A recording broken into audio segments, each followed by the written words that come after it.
tous, bienvenue pour ce nouveau numéro du Petit Exo de Colle, aujourd'hui numéro 25. Et je vous propose ici de démontrer la formule du produit eulérien de la fonction zeta de Riemann pour un tout réel, donc pour tout réel S strictement supérieur à 1 via des probabilités. Alors la fonction zeta de Riemann fait partie des objets les plus connus dans le monde des mathématiques. Je pense que voilà, en études supérieures, quasiment tout le monde en a entendu parler, hein, ça fait partie des premiers exemples de fonctions qui sont proposés en exercice ou autre, définies en tant que série de fonctions, et donc un des exercices les plus classiques qu'il y a autour de ça, c'est d'essayer de montrer que la fonction zeta est une fonction C infinie sur l'intervalle 1 plus infini, et même par extension, en tout cas en licence, on pourrait proposer même d'essayer de montrer que c'est une fonction analytique dans une partie des nombres complexes. Il y a pas mal de petites choses autour de ça, et également, même en terminale, on peut avoir eu l'occasion de voir cette série sans pour autant vraiment en parler, au sens où, quand on commence à travailler avec les séries, on travaille souvent avec la suite des sommes partielles des 1 sur n ou des 1 sur n carré, et ça fait partie des premiers classiques qu'on rencontre quand on travaille les suites ou les séries. Donc notamment, donc voilà, ça montre à quel point ça a une certaine popularité, cette fonction zeta. Cette fonction qui est définie de manière relativement simple en termes de inverse d'entier mis à la puissance s, c'est quand même assez simple en tout cas comme énoncé, et c'est une série qui a été largement étudiée par Euler et Riemann dans les années 1800, puis ensuite étudiée de fond en comble par beaucoup de gens que je ne pourrais citer, puisqu'il y a vraiment énormément de gens qui se sont penchés sur l'affaire. Et cette série-là, il se trouve que notamment avec tous les résultats qui ont pu être établis, cette fonction de zeta a un lien avec beaucoup de fonctions en théorie des nombres. Pour n'en citer que quelques-uns, je peux vous citer la fonction de Mobius, pour ceux pour qui ça parle. Il y a un lien avec l'inverse de zeta, donc 1 sur zeta de S, et la fonction de Mobius sur les nombres entiers. Il y a également un lien avec la fonction indicatrice de l'air, cette fonction phi qui a un entier n, associe le nombre de nombres premiers avec n compris entre 1 et n. Et bien, il y a aussi une expression, une formule qui lie zeta à cette fonction phi, indicatrice de l'air. Il y a également une formule qui lie zeta à une fonction qu'on appelle fonction de comptage des nombres premiers, qui est un nombre x associe le nombre de nombres premiers qui sont compris entre 1 et x. Et il se trouve qu'il y a une expression vraiment de zeta de s qui dépend de pi. Et donc c'est quand même assez, donc de pi au sens de cette fonction de comptage.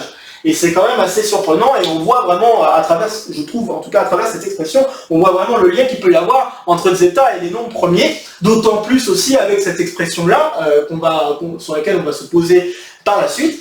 Et il y a également, plus surprenant, quelque chose qui ne dépend pas vraiment de la théorie des nombres, plus surprenant encore, il y a une expression de zeta qui peut s'écrire en fonction de gamma, une autre fonction de référence pour les étudiants en classe supérieure, donc la fonction gamma qui est une intégrale de 0 à plus infini de t puissance x-1 fois exponentielle de moins t dt. Donc il y a une expression de zeta de s en fonction de gamma, ce qui peut être assez surprenant aussi.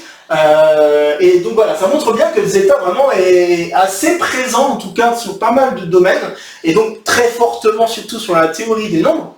Et bon, une des questions aussi assez mystérieuses autour de la fonction zeta, c'est le calcul, essayer de donner une expression explicite, quelque chose qui ne dépend pas d'une somme, d'une intégrale ou d'un produit, une expression de cette somme-là autrement. Et il se trouve qu'il y a, les seuls résultats en tout cas qui sont connus, sont les cas où S est un nombre pair. Donc c'est-à-dire S égale 2, S égale 4, S égale 6, c'est les seuls cas de figure où nous avons une expression. Pour les autres cas de figure, il n'en est rien pour l'instant. Il n'y a pas l'existence d'une expression qui serait donnée, par exemple, pour zeta de 3. Donc déjà, la somme des 1 sur n cube, on ne sait pas donner une expression explicite. On ne sait que donner une valeur rapprochée pour l'instant de cette fonction zeta, de cette fonction zeta en 3, et dans plein d'autres valeurs, bien sûr, même pour les nombres complexes, évidemment. Donc voilà, ça fait partie aussi des questions qu'on pourrait se poser.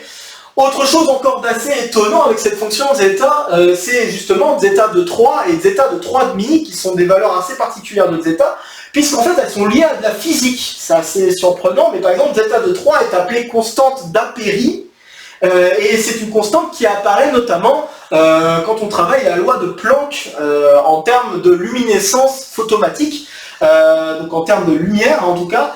Je n'ai pas forcément la science infuse de ce côté-là, mais c'est juste pour vous mentionner qu'il y a un lien avec la physique, d'autant également pour zeta de 3,5 qui, cette valeur-là, est liée à de l'électromagnétisme. Donc c'est assez... je trouve que c'est assez étonnant de voir aussi des valeurs particulières de zeta qui apparaissent dans d'autres cadres que juste les fonctions, que juste le cadre mathématique et la théorie des nombres, comme je viens de le mentionner. Alors bien sûr, je ne peux pas terminer mon introduction sur la fonction zeta qui est déjà assez longue, mais bon, il se doit, c'est quand même une des fonctions de référence dans les mathématiques. La dernière chose que je dois vous mentionner, c'est cette fameuse hypothèse que peut-être beaucoup d'entre vous ont déjà entendu parler. Donc cette hypothèse qui fait partie des hypothèses du millénaire, l'hypothèse selon laquelle les zéros de la fonction de zeta seraient situés sur la droite, si on voit ça en termes de nombres complexes, ce serait situé sur la droite qui serait définie par les nombres complexes qui ont une partie réelle égale à 1,5. Donc c'est quand même un résultat assez fort. Bon, on n'a pas de résultat concernant les multiplicités de ces zéros-là ou des choses comme ça qui pourraient s'en suivre. Mais en tout cas, le fait d'avoir cette hypothèse-là, et si cette hypothèse-là serait vérifiée, il se trouve que ça aurait de grosses conséquences, notamment pour la théorie des nombres, et donc notamment pour localiser les nombres premiers. Ce qui est quand même quelque chose de très très très fort, d'être capable de savoir à quel nombre serait un nombre premier.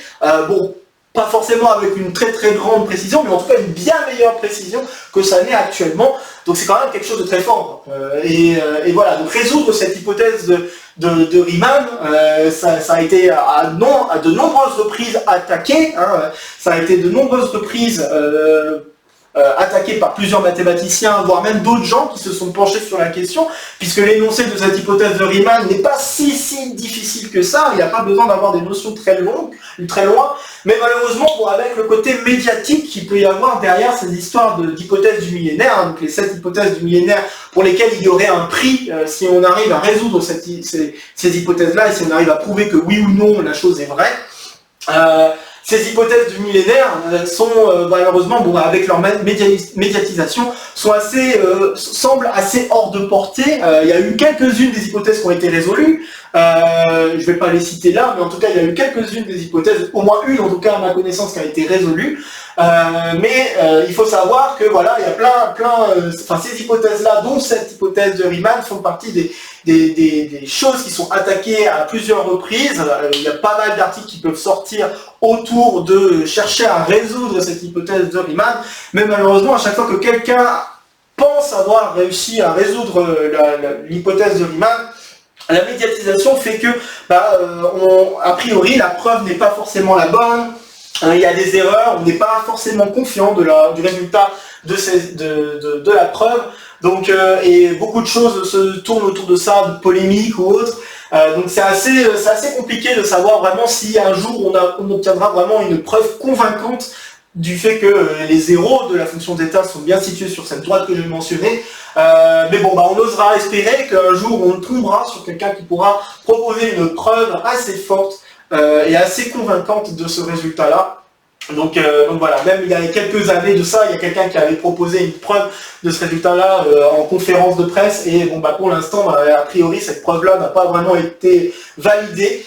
Donc voilà, c'est tout ça pour dire que vraiment ça fait partie des choses assez médiatisées qui, on ne sait pas forcément si quelqu'un arrivera à donner une preuve convaincante de la chose. Mais bref, ça c'est une question, c'est des questions qui peuvent se poser en dehors des mathématiques, c'est pas vraiment une question de plus.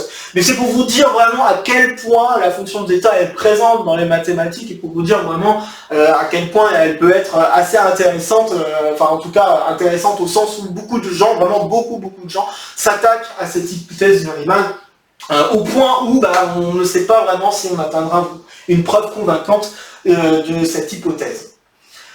Cela étant, aujourd'hui je vous propose d'attaquer la preuve de ce résultat-là, cette égalité assez surprenante déjà entre la somme des 1 sur n puissance s et ce produit-là qui dépend des nombres premiers. Et on va le faire en passant par des probabilités. Alors cette identité-là a été proposée très récemment dans un des sujets de concours, certes dans un cadre un petit peu plus général, donc ici on ne va pas forcément rentrer dans ce cadre plus général, donc ça a été proposé en sujet, pour être plus précis, ça a été proposé au sujet de Math B 2022 de l'ENS, donc de l'X plutôt que de l'ENS, mais en tout cas ça fait partie de la même banque de concours. Donc ça a été proposé en sujet B de 2022 et il se trouve que voilà, à la fin de ce sujet, il était proposé en fait d'amener à retrouver ce résultat-là sur Zeta.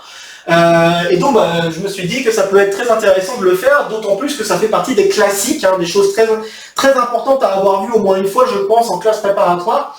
Il y a la version de Zeta, mais il y a aussi une autre version, et j'en parlerai à la fin de la résolution que je vais vous proposer ici. Il y a aussi un autre calcul qui peut se faire à peu près de la même manière, d'une autre, donc de la fonction indicatrice, hein, j'en ai parlé tout à l'heure, la fonction indicatrice de l'air. Il y a une expression explicite qui peut être explicite entre guillemets, mais en tout cas une expression qui peut se donner sous la forme d'un produit, et ce résultat-là sous forme de produit peut également se montrer avec une méthode très similaire à celle que je vais vous proposer pour démontrer l'identité qui est ici. Ok, alors si vous avez une idée, si vous voulez essayer comme ça de voir quel serait peut-être le lien entre la probabilité et zeta, ou peut-être si vous vous souvenez de cet exercice et que vous voulez peut-être voir à quel point vous vous en souvenez, n'hésitez pas à faire une petite pause comme d'habitude avant que je ne dise quoi que ce soit. Et sinon, au début de la résolution, je vais donner une trame, comme j'ai eu l'occasion déjà eu l'occasion de faire pour d'autres exos de colle. Je vais vous donner une trame et avec cette trame, on va réussir à démontrer ce qu'il faut. Ok. Alors, la question la plus importante ici, c'est de savoir en fait quelle loi il va falloir poser. Et en fait, la loi, elle va en fait être posée complètement à l'aide de la série en tant que telle. Donc, ce qu'on va poser comme loi, c'est la loi suivante. On va prendre x, une variable aléatoire, à valeur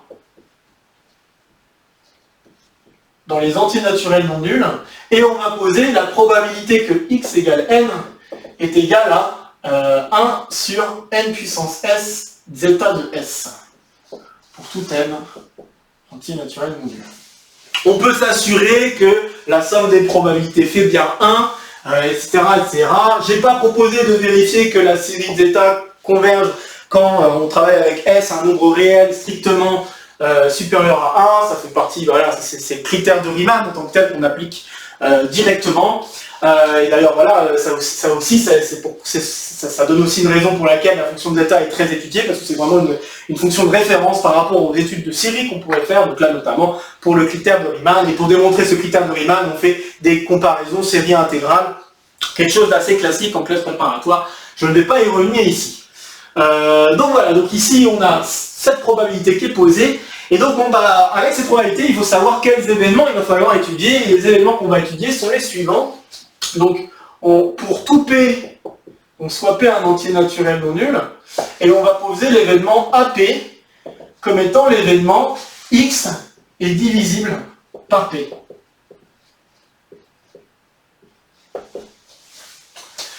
Et donc la première question qu'on va se poser, c'est quelle est la probabilité de AP? La deuxième question qu'on va se poser, c'est on va prendre un ensemble de nombres premiers, hein, donc bon, je peux prendre un ensemble arbitraire, hein, donc je vais prendre juste tous les nombres premiers, donc posons grand P, comme ça, double trait, l'ensemble des nombres premiers.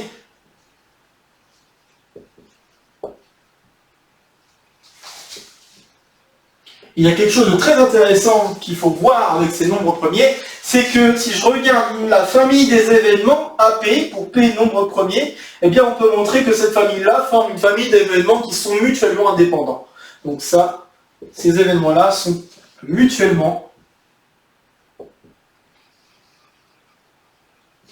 indépendants.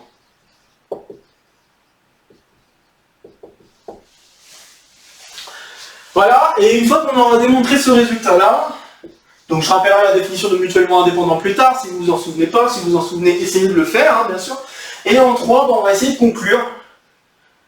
Donc c'est-à-dire qu'il va falloir trouver le bon événement à regarder et calculer sa probabilité de deux manières différentes afin d'établir le résultat. Donc alors n'hésitez pas, maintenant que vous avez la trame, n'hésitez pas à faire une petite pause pour essayer de résoudre l'exercice avec ces sous-questions et donc répondre à chacune des sous-questions. Ok, alors on est parti pour la résolution. Bon, dans un premier temps, on calcule la probabilité de AP. Alors la probabilité de AP, c'est donc la probabilité que X est divisible par P. Être divisible par P, ça veut dire notamment être un multiple de P. Donc être un multiple de P, bon voilà, alors je peux écrire en fait que si je fais le tour de toutes les valeurs possibles de X qui sont des multiples de P, je me retrouve à devoir calculer la somme pour K allant de 1 à l'infini de la probabilité que X égale P fois K. D'accord? Donc si j'ai un entier n qui est divisible par P, je peux écrire n égale P fois K, avec K ici, un entier naturel non nul. Donc je peux me permettre de faire une espèce de changement de variable sur ma série, ce qui m'amène à ce résultat-là. Donc je me retrouve avec ça, et puis ensuite j'écris par rapport à la formule que j'ai posée, donc ça j'obtiens somme pour K allant de 1 à l'infini, de 1 sur P puissance S, K puissance S, et zeta de S. En dénominateur. Donc j'obtiens ça, je mets en facteur ce que je peux mettre en facteur, donc j'ai 1 sur P puissance S zeta de S, somme pour K, alors de 1 à l'infini, de 1 sur K puissance S. Et là on retrouve la série qui définit zeta de S, donc en fait on se retrouve avec zeta de S au numérateur divisé par zeta de S, ce qui va me donner 1 sur P puissance S. Donc voilà, donc pour n'importe quel entier naturel P, la probabilité de AP, c'est égal à 1 sur P puissance S. Avec cette loi. Alors maintenant, on veut montrer que la famille des AP pour P premier est mutuellement, forme une famille d'événements qui sont mutuellement qui sont mutuellement indépendants.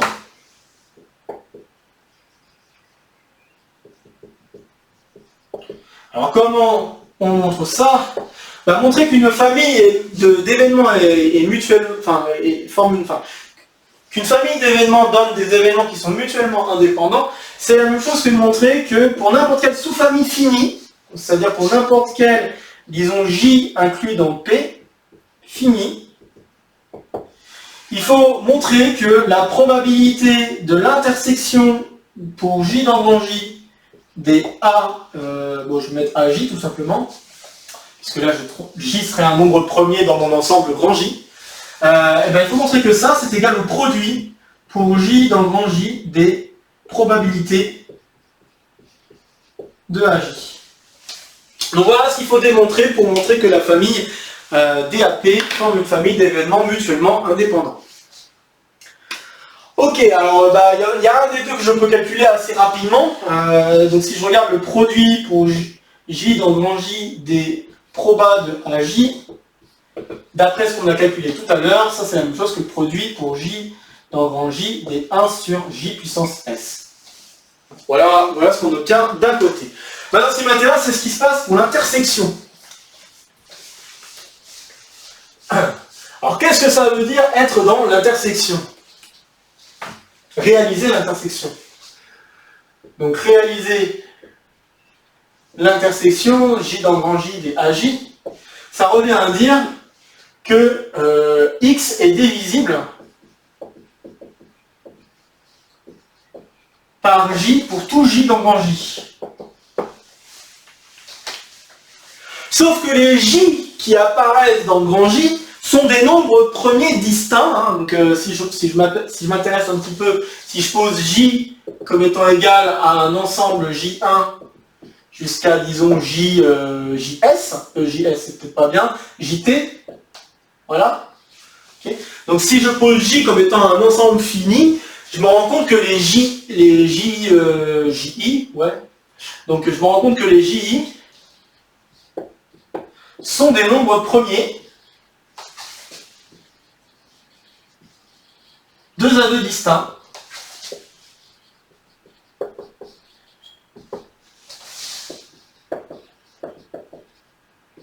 Et donc qu'est-ce que ça veut dire ?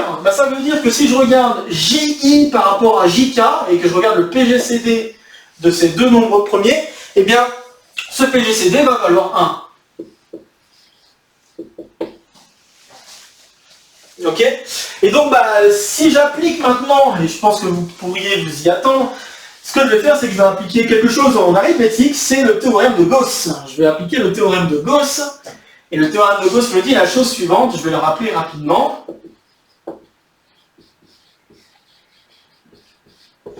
Donc le théorème de Gauss me dit la chose suivante, si j'ai un entier n qui est divisible par un entier k, mais qui est aussi divisible par un entier m, et k et m sont tous deux premiers entre eux, enfin sont premiers entre eux, hein, ça n'a pas trop de sens de dire tous deux premiers entre eux, mais sont premiers entre eux, eh bien ça implique que n est divisible par k fois m.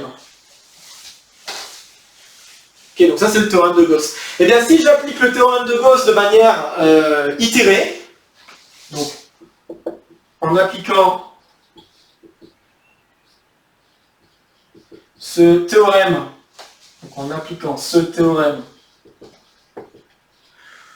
de manière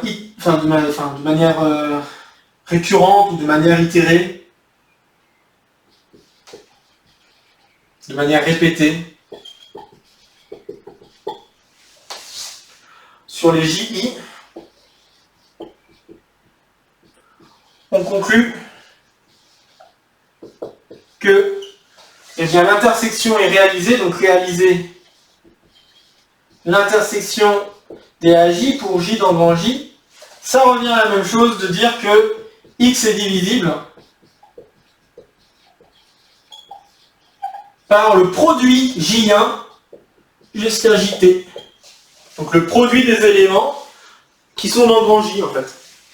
Et donc ça veut dire quoi? Ça revient à la même chose de dire qu'on a réalisé, en fait A du produit des J pour J dans grand J.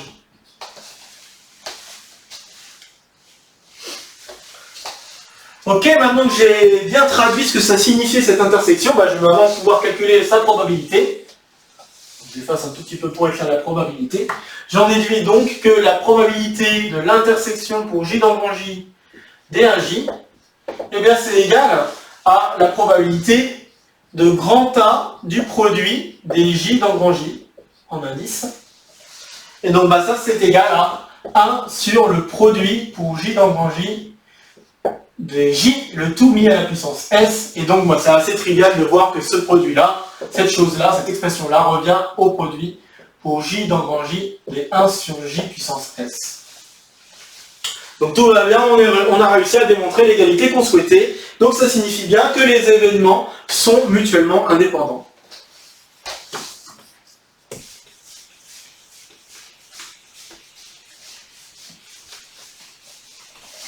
Ok, alors maintenant conclure. Conclure, donc il faut regarder le bon événement en fait. Il faut regarder le bon événement pour conclure l'égalité qui est ici. Là, je vois que j'ai zeta de S. Alors si j'inverse cette propriété-là, je me rends compte que montrer l'égalité revient à montrer.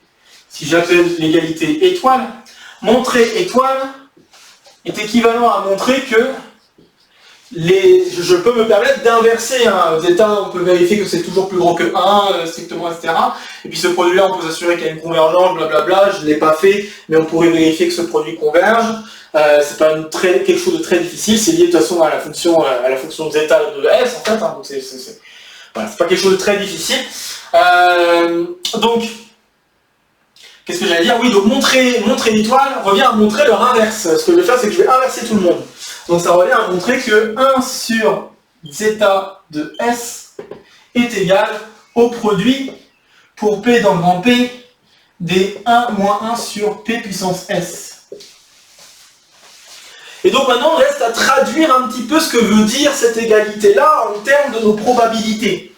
Alors si on regarde ce qui se passe en termes de nos probabilités, on se rend compte que 1 sur P puissance S, c'est la probabilité qu'on a sans cesse vue depuis le début en tout cas de la résolution, c'est notre AP ici. Donc ça serait la probabilité de AP, mais on est en train de faire 1 moins AP, donc autrement dit, on est en train de regarder la probabilité de AP bar. Ok? Et on est en train de faire le produit sur les nombres premiers des probabilités de AP bar. Étant donné que les AP sont mutuellement indépendants, cela revient en fait à regarder la probabilité de l'intersection des AP bar. Et donc, si on a compris qu'on est en train de regarder cette probabilité-là, il n'y a plus qu'à traduire un petit peu ce qui se passe. Donc, ce que j'ai fait par étapes, c'est que j'ai essayé de comprendre quelle était la probabilité que je cherchais à calculer en regardant le produit que j'ai là. Et une fois que j'ai vu quelle chose je suis en train de calculer, je peux... après, on pourrait partir d'ici, mais partir d'ici, ça paraît moins facile, puisque là, quand on voit 1 sur zeta de S, on a peut-être l'impression qu'on est en train de calculer la probabilité que x égale 1, ce qui est tout à fait vrai. Mais en tant que tel, pour le retraduire avec les P, ça paraît pas aussi facile. Il vaut mieux repartir de l'expression par rapport au P pour deviner quelle est la probabilité qu'on doit regarder. Donc ici, l'événement qu'on va regarder, la probabilité d'événement qu'on va regarder, c'est la probabilité qu'on soit dans l'intersection pour P dans le grand P des AP bar. Alors moi ce que j'affirme c'est que cette intersection c'est la même chose que le produit. Donc là je vais déjà vérifier que ce que je viens de dire là ça correspond bien au produit qui se trouve à droite de l'égalité. Donc ça reviendrait à la même chose que le produit des P de AP bar. Alors pourquoi cette égalité est vraie? Cette égalité est vraie puisqu'on a montré que les AP étaient mutuellement indépendants. Donc si j'avais remplacé les AP par des... Enfin si j'avais remplacé mes AP bar par des AP, l'égalité est correcte. Mais la question que vous posez, c'est si je passe par des barres, est-ce que ça change quelque chose? La réponse est non, ça change rien. C'est-à-dire que je peux choisir à la place, en fait, je pourrais même reprendre la famille que j'ai au départ, des AP, et puis dire, bah, pour chaque valeur de AP, je pourrais très bien choisir si je garde AP ou si je regarde son événement contraire, AP bar. Et il se trouve que si je joue avec toutes les familles que je pourrais construire avec ça, toutes ces familles-là vont être mutuellement indépendantes. Et donc en particulier, si je remplace tous les AP par des AP bar, ça me donne encore une fois une famille mutuellement indépendante. Donc l'égalité ici est bien maintenue parce que les AP bar sont mutuellement indépendants. Ok? Bon, alors on a ce produit-là, puis ensuite il n'y a plus qu'à développer. Hein. Donc P est dans le grand P, et là on a 1 moins probabilité de AP, et donc ça donne bien le produit des 1 moins 1 sur P puissance S. Très bien.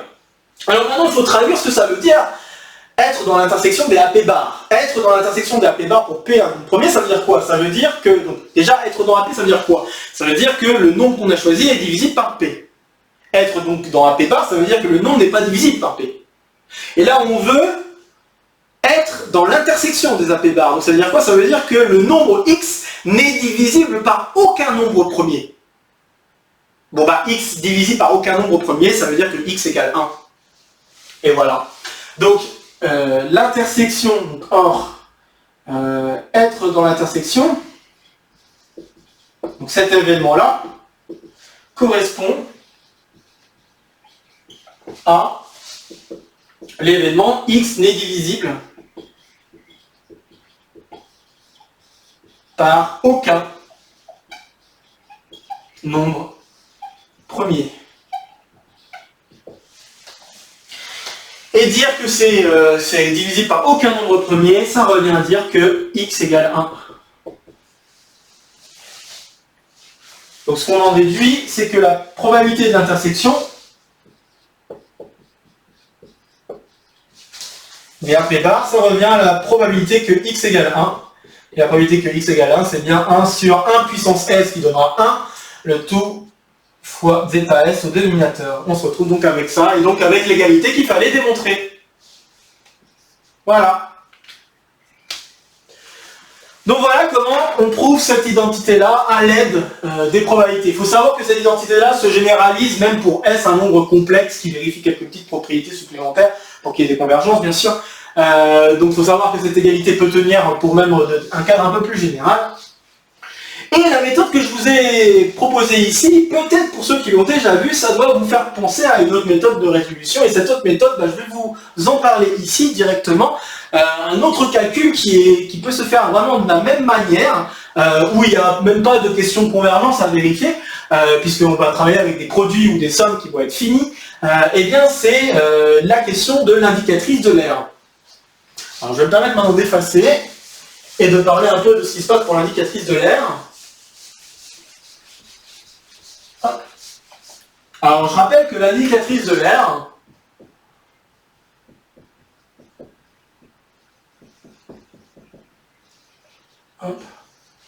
l'indicatrice de l'aire, c'est la fonction phi qui a un entier n associe le nombre d'éléments, donc le cardinal, des entiers k qui sont compris entre 1 et n, tel que k est premier avec n. Donc le PGCD de k avec n vaut 1. Et donc, ce que j'affirme, c'est qu'on peut écrire l'expression suivante, phi de n est égal à n fois le produit pour p un nombre premier, p divisant n, des 1 moins 1 sur p. Et on peut le démontrer de la même manière, c'est-à-dire en jouant avec de la probabilité. Et c'est ce que je vais... Donc là, je vais juste vous énoncer les étapes. Je pense que vous serez tout à fait capable de le faire par vous-même, puisque globalement, le raisonnement est assez similaire. La question juste qu'il faut se poser, c'est quelle loi il va falloir poser. Et ici, la loi qu'on va poser, c'est tout simplement la loi uniforme. C'est-à-dire qu'on va travailler avec x, une variable qui suit une loi uniforme sur l'intervalle 1n. Et quand je dis loi uniforme, ça veut dire que la probabilité que x égale i est égale à 1 sur n pour tout i, un entier compris entre 1 et n. Donc je pose cette loi de probabilité, et puis je vais faire pareil, je pose AP comme tout à l'heure. AP c'est l'événement x est divisible par P.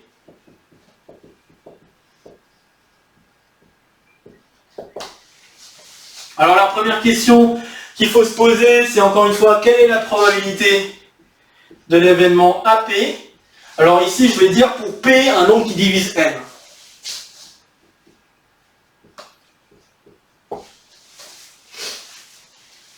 Voilà, il faut regarder ça.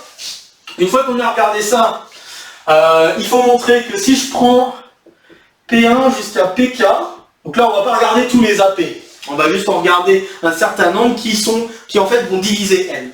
Donc soit P1, PK, l'ensemble des nombres premiers,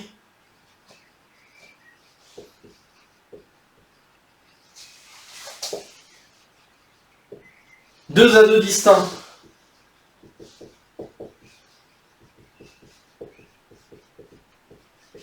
qui divise n,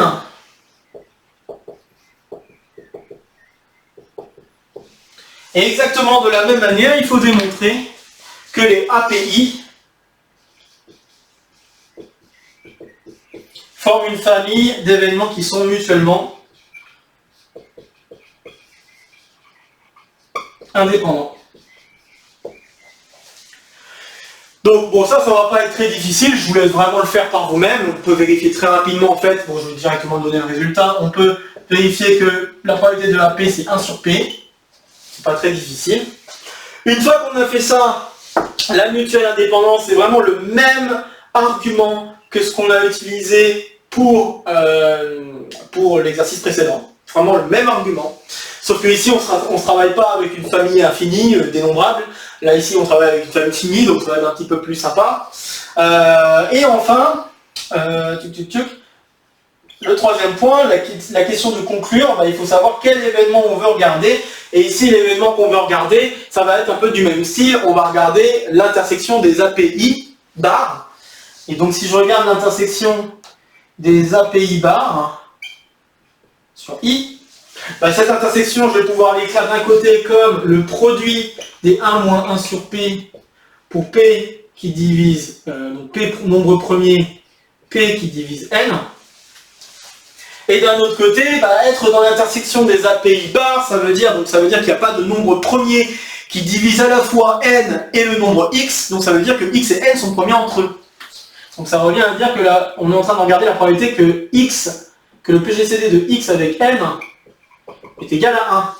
Et le PGCD de x égale n égale 1, je sais combien il y a d'éléments, bon, même si je ne connais pas encore son expression, je connais une expression du nombre d'éléments qui vérifie cette propriété-là. Et donc quand je travaille avec une loi uniforme, c'est assez simple de répondre que vaut cette probabilité-là. Il s'agit de compter le nombre d'éléments qui vérifient l'événement, donc ici le nombre d'éléments qui vérifient l'événement c'est phi de n, et je divise par le nombre d'éléments qui est en tout, donc divisé par n. Et donc on voit que j'ai réussi en effet à établir à nouveau, de la même manière, mais cette fois-ci avec une autre identité, donc j'ai réussi à établir cette identité-là sur l'indicatrice de l'air.